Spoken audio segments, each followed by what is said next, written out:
Assalamualaikum warahmatullahi wabarakatuh. Selamat datang kembali di Drupadi Horor. Kali ini kita akan melanjutkan cerita horor dari novel Rancet Kembang karya Simple Man. Cerita ini merupakan sequel dari novel Janur Ireng. Namun sebelum kamu mendengarkan, jangan lupa subscribe dan nyalakan loncengnya agar kamu dapat notifikasi dari video terbaru selanjutnya. Tuliskan juga pendapat kalian pada kolom komentar di bawah. Selamat mendengarkan.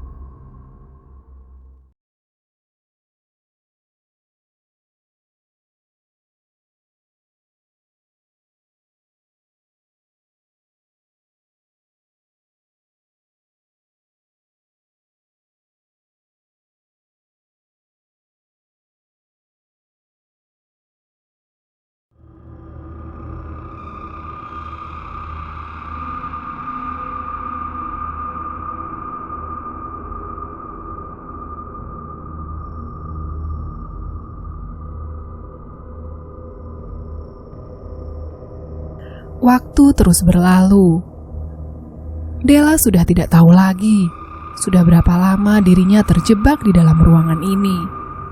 Tubuhnya terasa lemas, syarafnya mati rasa. Ia bahkan sampai hati membuang air kencingnya sendiri di atas kursi kayu ini. Aroma pesing serta bau apek di dalam ruangan tak lagi dia pedulikan. Beberapa kali wanita itu datang, memberi minum, atau sekedar menyuapi makanan. Namun hal itu tak membuat Della kenyang. Ia justru semakin lapar. Lapar yang tidak pernah dia rasakan sebelumnya. Selama dirinya terjebak di dalam ruangan ini, beberapa kali Della merasa bila ia tak sendirian di tempat ini. Beberapa kali ia melihat wanita bergaun putih lewat, berlalu menembus tembok, atau mendengar suara anak-anak yang tak memiliki rupa berlarian di sekitar Della. Namun yang paling meresahkan bagi dirinya adalah seekor kambing hitam bertanduk 3 yang sekali dua kali datang melihat dirinya dengan sorot pandangan mata yang kosong. Binatang itu membuat Della gemetar. Entah apakah akal sehatnya sudah mulai kacau, ataukah ini semua sekedar ilusi karena dehidrasi dan lapar yang semakin liar. Entah apa tujuan Sabdo bersama dengan wanita itu membawanya ke tempat ini. Apa tujuan sebenarnya dari penyekapannya ini? Tak sekalipun Della melihat mereka mencoba menghubungi keluarganya. Mereka, terutama si wanita, selalu menghajar Della, sembari berteriak kepadanya agar dirinya ingat apa yang sudah dilakukan oleh keluarganya. Della sama sekali tidak tahu menahu soal hal ini. Apa yang sebenarnya dilakukan oleh keluarganya hingga memicu dendam seperti ini kepada dirinya. Namun beruntung, Della masih mampu bertahan. Meski harus berjuang setengah mati untuk tetap sadar, keinginan untuk hidup masih ada di dalam dirinya. Suatu ketika Sabdo datang menemui dirinya kembali. Ia tampak berbeda. Sorot matanya terlihat lelah, tapi tak menunjukkan rasa kasihan sama sekali. Ia menyampaikan sesuatu yang tak dimengerti oleh Della. Ia berkata kepada Della bahwa seharusnya saat ini dia menjadi seorang ayah. Bila saja semua alur dari Rancet Kembang yang sudah dia lihat dapat dia cegah. Tapi tak ada manusia yang dapat membolak-balik waktu. Maka penebusan adalah jalan satu-satunya. Sabdo membelai wajah Della, membisikinya dengan suatu mantra sebelum mencengkram rahangnya, hingga membuat Della membuka lebar mulutnya. Sabdo lantas meminumkan segelas darah kental ke dalam tenggorokannya. Gadis itu tercekat saat cairan panas mulai masuk ke dalam tubuhnya. Saat kejadian itu terjadi, Della melotot melihat sesuatu yang tidak lazim di belakang tubuh Sabdo. Della melihat seorang wanita dengan tubuh ganjil, berambut panjang dengan mulut menganga lebar. Tangannya pun panjang, nyaris menyentuh lantai, dengan gaun usang berwarna putih. Ia menempel pada tubuh Sabdo, karena wanita iblis itu tak memiliki kaki. wanita itu lalu merangkak turun dari tubuh Sabdo, lalu mendekat menuju ke tubuh Della. Ia mencengkram lehernya, sembari menjilati kulit wajahnya. Tak lama wanita itu menyatu dengan dirinya. "Sengar turih abdi wenang pada ratu," kata Sabdo. Setelah penyatuan itu, Della merasa tubuhnya semakin berat. Gejolak di dalam kepalanya juga terasa semakin menyakitkan. Selang waktu tak beberapa lama, dari arah pintu masuk terdengar suara langkah kaki yang familiar. Dengan napas tersengal serta tenaga yang tersisa, Della berusaha melihat kehadiran seseorang yang seperti dirinya kenal. Della tercengang menatap kehadiran Sugi Bahir, tengah berbicara dengan Sabdo. Sekilas ia melihat ke arahnya, tapi ekspresi wajah Sugi tampak begitu tenang. Tak ada kekhawatiran pada garis mukanya. Ada apa sebenarnya ini? Pikir Della saat itu. Setelah selesai berbicara satu sama lain, Sugi mendekat, menutup mata Della dengan selembar kain berwarna hitam. Setelahnya, Della tak lagi ingat apapun, kecuali jeritan suara serta tangisan yang tak dia ketahui dari mana asalnya. Ia bagai teror serta kematian, menjadi pendamping yang paling dekat dengan dirinya. Perlahan-lahan, Della mulai menghabisi satu persatu anggota keluarganya. Della membuka mata setelah kain hitam disingkirkan dari wajahnya. Di sana, ada seorang wanita asing berdiri di hadapan Della. Di belakangnya, Mbah Tamin berpangku tangan dengan posisi menatap ke arahnya. Ekspresi wajahnya tampak serius. Tak ada kelembutan seperti sosok Mbah Tamin yang dulu dia kenal. Tak lama kemudian, wanita itu mulai membuka temali yang membuat Della tak bisa leluasa berbicara. Rahangnya mati rasa. Entah sudah berapa lama dirinya berada di dalam ruangan kecil ini, terjebak tanpa tahu maksud dan tujuan sebenarnya dari seseorang yang seharusnya tak dirinya percayai sepenuhnya. "Piye, Nduk? Apa awakmu wis mikir? Kowe sebagai pewaris Trahat Mojo kudu gelem nglaksanakno sedasa pikul. Nek nggak ngono, awakmu bakal koyok ngene terus." Della tak bergeming mendengar suara tegas dari Mbah Tamin. Ia hanya duduk menatap tajam ke arahnya. Ada kebencian yang mulai menumpuk pada diri Della. Meski begitu, tampaknya Mbah Tamin tak gentar sama sekali. Ada bagian tak terjangkau yang dimiliki oleh pria tua tersebut.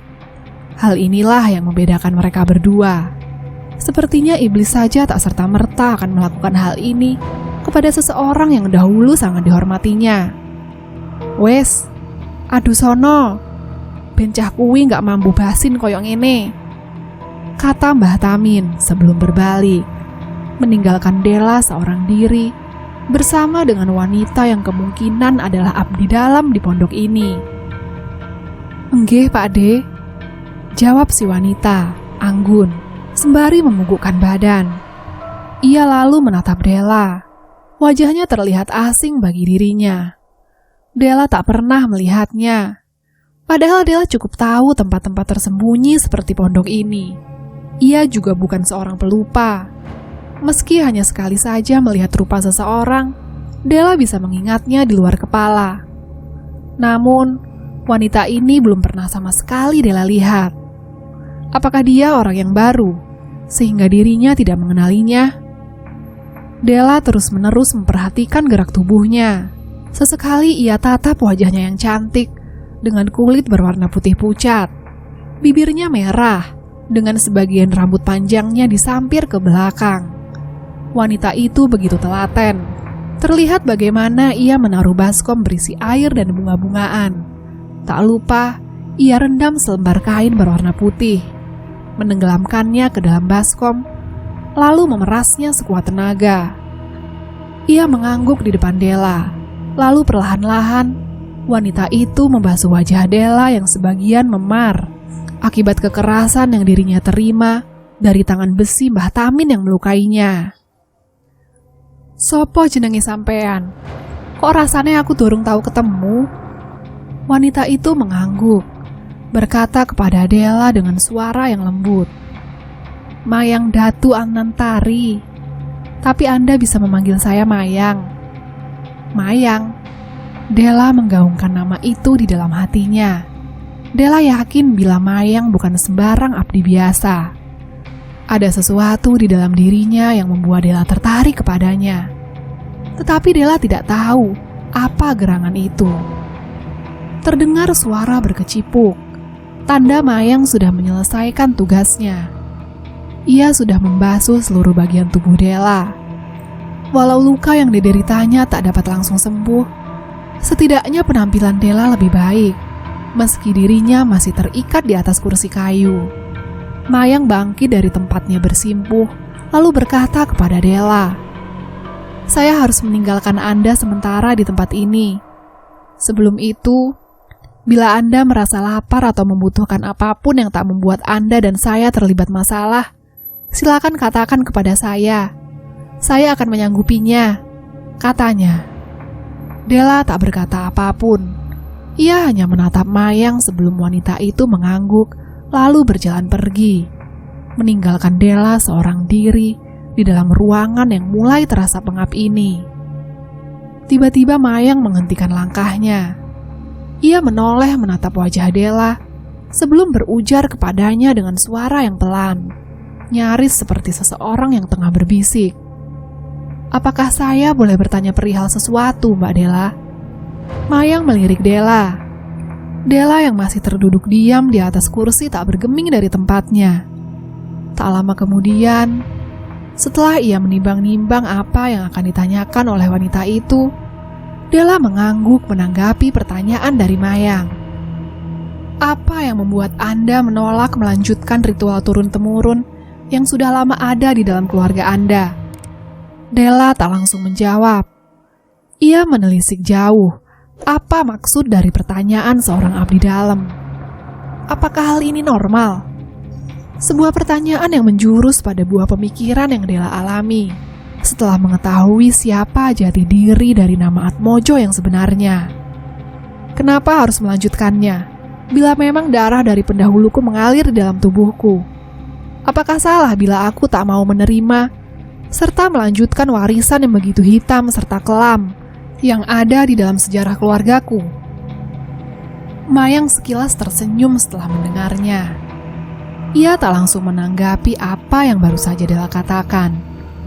Ia justru mengangguk sebelum berkata kepadanya, "Apakah Anda akan terus menolak, Non?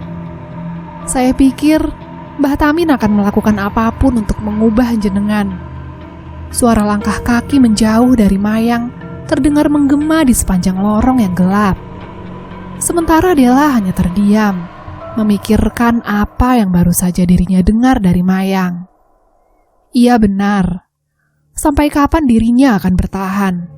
Mengingat Mbah Tamin akan melakukan segala cara untuk mengubah pandangannya sebagai satu-satunya anggota keluarga Atmojo.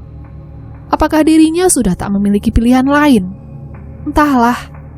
Della terjebak jauh di dalam pikirannya. Suasana lorong kini terasa sunyi. Tak ada siapapun di tempat ini kecuali Della seorang diri. Ia tiba-tiba saja teringat dengan sejarah bagaimana pondok ini berdiri. Konon saat terjadinya pembantaian sesama warga karena huru-hara, Mbah Buyut, bapak dari Eyang Karsa Atmojo, menjadikan tempat ini sebagai lokasi dari pembantaian serta pemenggalan-pemenggalan kepala yang dianulir oleh negara sebagai pengkhianat semasa zaman peralihan. Della mendengar ini langsung dari mulut Eyang Atmojo. Sewaktu tanpa sengaja, Della menemukan selembar foto tua hitam putih. Di dalam foto tersebut, terdapat Ranggodo Atmojo sedang berdiri di depan pondok dengan menjambak rambut dari sepenggal kepala manusia. Kini, siapa sangka bila kisah yang awalnya Della pikir sebagai dongeng belaka adalah kenyataan. Della menemukan fakta ini setelah menyisir sejarah dari setiap anggota keluarga pendahulu dari Eyang Karsa Atmojo. Kini setelah dia tahu tentang sejarah kelam itu, Della bisa merasakan energi gelap yang menyelimuti tempat ini. Della tak bisa melihat keadaan di luar sana. Apakah hari masih siang atau sudah menjadi malam? Ia terjebak seorang diri dengan tubuh terikat tali di atas sebuah kursi. Aroma pesing, apek menjadi satu bagian dari tempat ini. Namun dikala tak lagi terdengar suara apapun, Della merasakan gerakan yang membuat dirinya goyah. Di atas tumpukan gabah dari potongan daun padi kering yang tersebar di seluruh ruangan, Della melihat ada bayangan hitam melintas tak jauh dari tempatnya. Diikuti suara erangan dari binatang yang sedang marah. Tak hanya itu saja. Sekilas, Della mendengar sayup-sayup suara wanita yang sedang tertawa memutari tubuhnya. Gangguan-gangguan itu membuat Della mulai merasa tidak nyaman. Tanpa dirinya sadari, bulu kuduknya berdiri. Tangan dan kakinya gemetar hebat. Sebelum Mayang tiba-tiba muncul di kegelapan lorong. Berdiri diam mematung, memandang dirinya dengan ekspresi wajah yang ganjil. Tak lama kemudian, Mayang mulai berjalan. Langkah kakinya senyap, tak seperti Mayang yang sebelumnya. Gerak tubuhnya aneh, dengan kedua kaki diseret seperti orang cacat. Kowe kudu nglaksanakno opo sing wis dimulai nduk nang keluargamu iki. Nek kowe ora gelem, kowe bakal binasa. Mayang masih berusaha mendekat, meskipun dengan cara berjalan yang begitu ganjil. Matanya tajam melotot, tak berpindah menatap ke arah Della. Dengan napas terengah-engah, Mayang terus menggeram dalam amarah, sampai akhirnya ia berada tepat di depan wajah Della Atmojo. Mayang berdiri menatap Della dengan sorot melotot. Tak ada bola mata hitam dalam pandangannya. Ia lalu menunduk, menyetarakan wajahnya agar sejajar dengan Della yang sedang duduk terikat. Saat itulah Mayang menyeringai lebar sebelum tangannya mulai mencengkram wajah Della Atmojo. Trah getih bakal nyingkirno getih ireng sing ono nang ranjat kembang, Duk. Nek gak saiki, awakmu mulai numpuk kuoso. Awakmu lan liyane bakal kebantai sampai saajur-ajure. Della memalingkan wajah, tak mengerti apa yang sedang Mayang bicarakan. Siapa Trah Getih yang dimaksud oleh Mayang? Sebelum Della teringat akan sesuatu, Eyang Karsa Atmojo dikenal dengan gelar sebagai Trah Angkara. Semua orang begitu membanggakan hal ini, termasuk mendiang ayahnya sendiri yang berkata bahwa gelar itu akan turun kepada Della karena Angkara memiliki arti wanita dengan malapetaka dan amarah. Lantas apakah itu berarti secara tidak langsung dirinya sudah terlibat dalam masalah ini? Mayang masih melotot menatap Della, sembari menancapkan kuku jarinya ke kulit wajah gadis malang itu, sampai mengalirkan darah berwarna merah. Tak lama kemudian, hal yang sama terjadi kepada Mayang. Dari sudut matanya yang berwarna putih, mengalir keluar cairan berwarna hitam pekat. Mereka berdua kini saling berteriak satu sama lain. Mayang dan Della menjerit sekuat tenaga. Sudah lama aku tidak melihat dirimu. Bagaimana? Kamu akan menurut kepadaku atau tidak? Wanita itu hanya diam memandang ke tempat seorang pria yang sedang duduk membelakangi dirinya. Ia sedang memandang ke arah sebuah pohon yang ditumbuhi semak belukar. Di batang pohon terdapat sebuah bunga yang tidak asing bagi mereka berdua. Wijaya Kusuma. Wanita itu lalu berkata, "Apa aku memiliki alasan untuk menolak semua ini?" Terjadi jeda yang panjang di antara mereka. Suara dari binatang malam terdengar bersaut-sautan. Tak lama si pria lalu berdiri memandang ke tempat si wanita yang sedang menatap dirinya dengan sorot tak gentar sama sekali. "Kowe iku Trah Angkara, sedang aku Trah Getih. Wis wayahe muter balik no kabeh iki. Bolos sedo wis gak iso mimpin. Saiki nek kowe percaya ambek aku, tak jamin uripmu sampai keturunanmu bakal tak jogo, tak lindungi kabeh. Ambek sapa meneh kowe percaya? Pangiwa, Anom, Bolo Yudo, Oporayep. Yang jelas, kamu harus cepat memutuskan pilihanmu.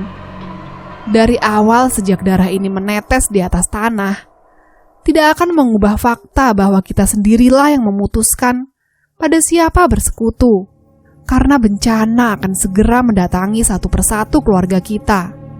Pikirkan, kau mau mati di tangan saudara sendiri atau di tangan para kudro? Pilihan ada di tanganmu. Semenjak pertemuan itu, Karsa muda sudah lupa cara untuk tidur. Setiap kali malam datang, ia memilih duduk di atas kursi goyangnya, memikirkan semua ini. Sementara makhluk-makhluk itu terus-menerus mengisap umurnya. Kulit wajahnya pucat, dengan rambut hitam yang selai demi selai berubah warna menjadi putih pudar. Matanya keriput, sedang dari lubang hidungnya terus-menerus mengalirkan darah. Tamin berjalan masuk. Ia berdiri untuk melihat orang yang selama ini ia ikuti tampak begitu berbeda. Ia melemah, tak seperti Karsa Atmojo yang biasanya. Di sana, di ujung ruang di atas kursi goyang miliknya, Tamin melihat Bonorogo sedang bersila di hadapannya. Makhluk tinggi dengan badan bongsor berbulu hitam dengan tanduk kerbau yang menjulang itu tampak begitu murka. Ia menggeram selayaknya harimau yang sedang mengincar mangsanya, meminta jatah kepada Karsa Atmojo atas segala perjanjian yang sudah dibuat oleh pendahulunya. Namun wanita itu bergeming dari tempat duduknya. Karsa Atmojo seperti tak memedulikan kehadirannya. Sementara di punggung terlihat wanita dengan mulut besar. Tak ada kaki di tubuhnya, sehingga ia merangkak sebelum menyatukan dirinya dengan Karsa Atmojo. Senggar turi sedang mencabik-cabik sukma Karsa Atmojo. Tamin merasa tak tega melihat wanita yang dirinya kenal sejak masih begitu muda ini sudah menanggung beban yang teramat sangat berat ini. Seharusnya perjanjian dari mereka bertujuh ini tak diciptakan. Memang benar, kekayaan, kehormatan, serta apapun yang tidak bisa diraih sembarang orang bisa mereka wujudkan. Namun apakah konsekuensi yang mereka dapat setimpal? Terlebih dalam perjanjian kuno pendahulu mereka, tak disebutkan tentang Rogot Nyowo dan Poro Kudro. Sehingga ketika pengetahuan mereka sudah mencapai batasan di dalam kepala manusia-manusia tamak ini, semua sudah terlambat. Tak ada jalan untuk kembali. Mereka hanya bisa saling bertahan atau saling membantai satu sama lain. Tamin terhenyak dari tempatnya berdiri saat mendengar suara batuk dari Karsa Atmojo. Senggar turi benar-benar mewakili rasa lapar yang sangat sinting. Ia terus-menerus mengeruk sukma dari wanita itu tanpa ampun. Sedangkan Bonorogo masih bisa menahan diri. Tamin melangkah tergopoh-gopoh mendekati Karsa. Tapi wanita itu segera menghentikan dirinya. "Berhenti," katanya tegas. "Aku gak popo, kue rasa khawatir. Aku je iso bertahan." Tamin bertanya kepada Karsa dengan suara yang dingin. "Sampai kapan? Sampai kapan jenengan akan bertahan?" Karsa tak langsung menjawab pertanyaan Tamin. Matanya menerawang jauh ke depan. "Sampai aku benar-benar merasakan kematian itu menjemputku." Tamin tak berkata apapun lagi. Mereka saling berdiam diri, merasakan angin menghembus, menyapu tubuh mereka. Tamin mengingatkan kepada Karsa bahwasannya seandainya memang Karsa memilih jalan ini, semua tetap akan mendapat balasan yang setimpal. Dosa-dosa yang pernah dibuat oleh pendahulu mereka akan menghampiri satu persatu dari darah para Atmojo.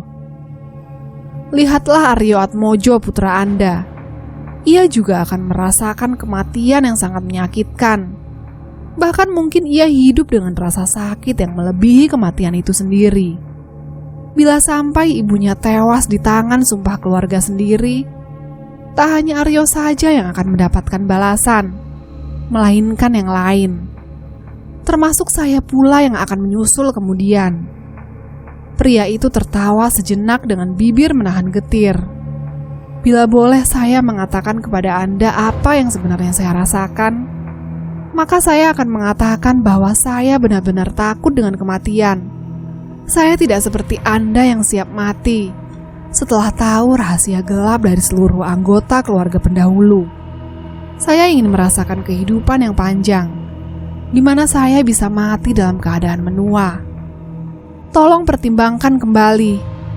Apakah Anda mau merelakan siksa neraka ini kepada setiap anggota keluarga Anda? Terutama untuk Aryo Atmojo, putra Anda yang baru merasakan hidup sebagai seorang pria dewasa. Karsa terdiam sejenak. Kedua tangannya gemetar hebat. Ia tidak tahu apakah yang baru saja dirinya dengar akan mengubah sikap mutlak yang sudah dirinya putuskan. Bila mana Karsa akhirnya berubah pikiran untuk melaksanakan ritual turun-temurun keluarga sebagai pemangku gelar dari Terangkara, maka suatu hari nanti, kelak Aryo menikahi seorang wanita dan memiliki keturunan sebagai perempuan yang lahir dengan darah Atmojo.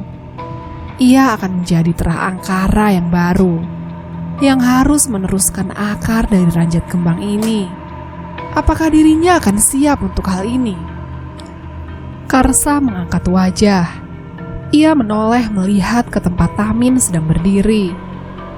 Dalam keheningan malam yang sunyi senyap, ia berujar kepada pria yang sudah lama menasbihkan diri untuk menjadi abdi setianya ini. Panggil semua bala abdi Atmojo.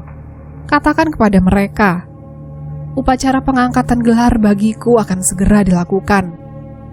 Ritual Langger Dahar akan segera kita lakukan. Tamin mengangguk, segera melaksanakan perintah dari Karsa Atmojo dengan berjalan pergi meninggalkan tempat itu. Karsa Atmojo duduk di depan sebuah cermin, merias wajahnya seorang diri.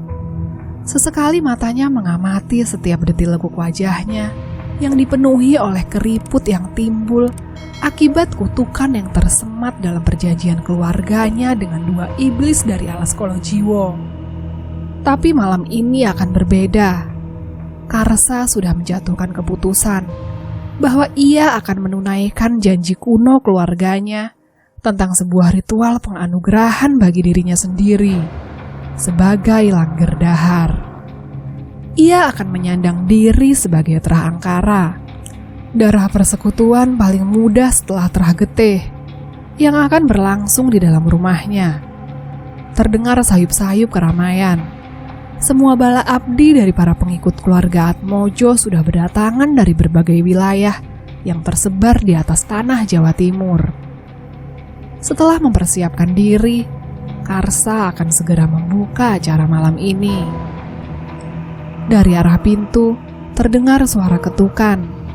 Tamin berjalan masuk, mengabarkan kepada Karsa bahwasannya semua tamu sudah tiba untuk melanggengkan upacara pengangkatan Karsa Atmojo sebagai Terangkara yang baru, menggantikan mendiang buyutnya, Padmasari Atmojo, sebagai kepala keluarga. Namun sejenak ekspresi wajah Tamin berubah. Ia mendekati Karsa yang dapat melihat bahwa ada yang tidak beres dari caranya menatap dirinya. Saat itulah, pria itu mengatakan bila ada satu dari 19 abdi tak dapat memberikan mahar untuk mengkultuskan Karsa sebagai pemimpin dari para keluarga yang ada di bawahnya. Mendengar hal itu, Karsa menoleh melihat wajah Tamin dengan sorot mata yang dingin. Sudah lama sekali Tamin tak melihat wajah wanita itu seserius ini dalam menanggapi keraguan akan kepemimpinannya. Apakah itu berarti ada yang sedang terang-terangan mencoba menggoyang singgasananya? Bukankah para abdi tahu apa akibat bila meragukan seorang songkor? Tutuhno, sopo sing wani-wani ning ngeruwek raiku nang ngarepe para abdiku? Dengan tenang Tamin menjawab bahwa mereka adalah keluarga Wongso. Meja makan panjang dengan aneka ragam makanan terbentang di hadapan para tamu yang sudah berada di tempat duduknya masing-masing. 19 keluarga di bawah kepemimpinan Atmojo sudah tiba bersama dengan pasangan mereka masing-masing. Mereka terlihat saling menatap satu sama lain. Sebelum riuh tawa yang sudah lama tidak pernah mereka rasakan terdengar menyeluruh memenuhi ruangan ini. Mereka saling menyapa satu sama lain. Kenangan membawa mereka kembali pada pertemuan terakhir, tepatnya saat kepemimpinan keluarga Atmojo masih dipegang oleh ayah Karsa Atmojo, yaitu Triyudo Atmojo. Sebagai pewaris dari garis laki-laki, sayangnya waktu itu ia tak dapat menyandang gelar sebagai Terah Angkara, karena beban kutukan hanya dapat menyentuh garis keturunan perempuan yang kini disandang oleh Karsa. Meski begitu, Triyudo berhasil memimpin dengan gemilang. Tak ada yang berani menghina apalagi menjatuhkan Atmojo sebagai pemimpin persekutuan dalam garis ranjat. Meski ia dikenal sebagai pemimpin bertangan besi, ketakutan yang dia tebarkan menempatkan Atmojo sebagai songkor yang paling diperhitungkan. Bahkan di antara para laweh hulu, ia sangat ditakuti. Di tengah keramaian, para poro abdi keluarga Atmojo yang sedang bercengkrama saling berbagi pengalaman, tiba-tiba dari arah pintu dalam terdengar suara langkah kaki menggema. Seseorang sedang melangkah masuk. Semua mata seketika tertuju melihat Karsa berjalan masuk, mengenakan kebaya putih kebanggaan keluarganya, dengan motif bunga wijaya kusuma yang sudah lama tak pernah dia tunjukkan di hadapan halayak, selayaknya seorang pemimpin keluarga di masa kepemimpinan Padmasari Atmojo. Rambutnya disanggul anggun, dengan tusuk konde berukir sulur bunga emas berkilau. Karsa tampak begitu tegar. Ia sama sekali tak terintimidasi di bawah sorot mata dingin semua orang yang saat ini melihat dirinya dengan berbagai ekspresi yang tidak dapat ditebak. Semua orang berhak memiliki opini pribadi terhadap dirinya masing-masing. Tapi tetap saja ada getir amarah yang sesekali ingin mengerucut keluar saat mata Karsa Atmojo bertemu dengan mata keluarga Wongso. Tak hanya itu saja, getir ketidakpercayaan sebagai pemimpin juga terlihat jelas di mata beberapa keluarga, seperti Ardoworo dan Menur Arya. Namun Karsa menahan diri. Ponorogo yang ada di dalam dirinya bersama dengan Senggar Turih sudah berbisik di telinganya, agar mereka semua menunjukkan rasa hormat dengan cara paling sinting, memenggal kepala mereka. Tapi bukan Karsa Atmojo bila tak dapat menahan diri. Tak cukup baginya bila menakut-nakuti poro abdinya dengan cara yang gegabah seperti itu.